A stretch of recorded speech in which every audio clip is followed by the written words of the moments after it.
Hello and welcome back to my channel.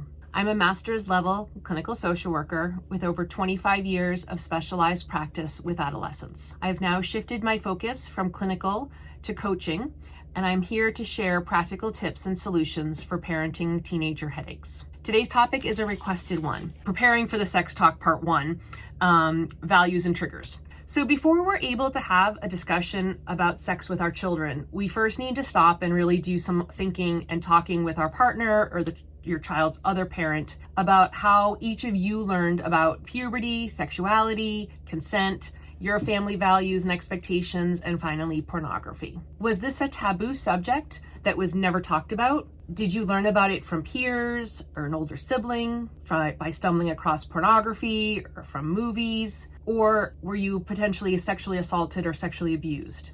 Then I want you to step back and think about, what do you want different for your own child? What subjects are especially hard for you to think about and trigger hard feelings or even trauma? And if this happens for you, it's going to be important for you to kind of have somebody to kind of talk to and kind of process that so that you're able to then have an easier time talking with your teenager or your child. It's okay to be uncomfortable. Discussing sexuality is a naturally uncomfortable conversation to have. But when we don't speak about it, what does that state about sexuality and everything that it entails? So prior to this discussion, you and your partner kind of need to come to an agreement on the messages that you want to give your child regarding their body, puberty, biology, and then consent, sexuality, so that way you kind of have a united front on what you want to present. There's going to be 2 parts to this discussion. Part 1 is that information fact, kind of the biological way that your body works. So puberty, talking about the different parts that bodies have. And again, ideally, this is an ongoing discussion that you've been having. This isn't like the one and done. This is the one talk. My recommendation is that you share kind of the differences between bodies. You share the biological facts about how penises get hard. You know, the first time a female has sexual intercourse, it can be painful. Boys have wet dreams, and that's a normal function. Again, we want to kind of normalize as much as we can of kind of the body functioning. We also want to make sure our kids are very clear about they're responsible for their own bodies. Again, this goes back to hopefully when your child was a toddler and learned to say no, that they knew they could say no to giving hugs or kind of how they chose to share their body with anybody. And so this is just an ongoing movement in that direction. The harder part of this discussion is the values part. So values are what guide us in life. Values don't just tell us what to do, they tell us why we do it, which is so much more important. Our values reflect our core beliefs, and they tell us what really matters to us. So there are 2 ways to really kind of think about values. There's values simplification, and then there's values exploration. I want to caution you about doing values simplification, which is basically where you tell your child, this is right, this is wrong. So for example, it's always bad to have unprotected sex, or communicate kind of your polarized values around, it's always a bad idea to have sex outside of marriage. The reason for that is, if you remember back to when you were a teenager, you want to really kind of more dive into like the why and kind of better understand the behind the scenes of why we think this way. So that's where values exploration can be really helpful.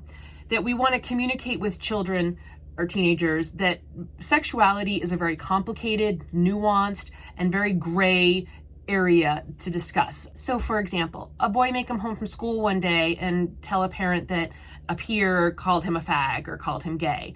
And, you know, he may be upset about that, but he doesn't understand kind of the meaning behind that.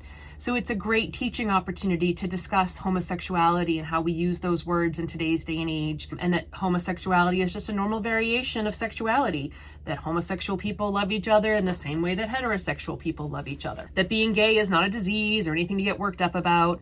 And in doing so, as parents, you help your child grow beyond the original polarized understanding of homosexuality. And we want to kind of help our child move into a more nuanced adult understanding, helping them to kind of dive down deeper into the values of what you want to communicate with your child. So I want to take you back in the time machine to when you were a teenager and you were told that something was an absolute no or a forbidden experience without an explanation or an opportunity to think through your values and feelings. So for example, in my family, we value safe consensual sex.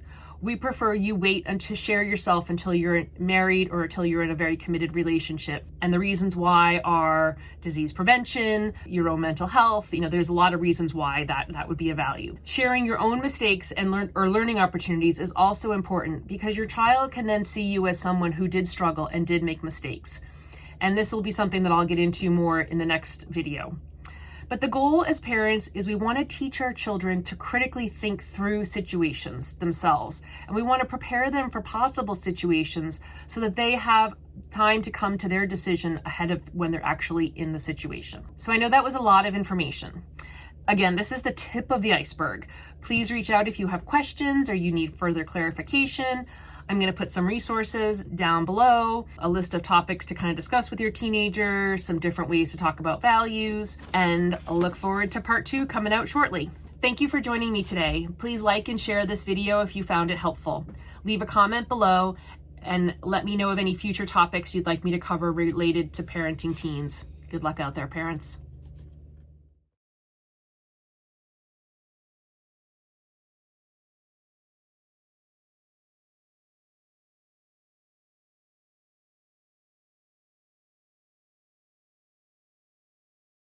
A boy may come home from school one day and say that did an experience without an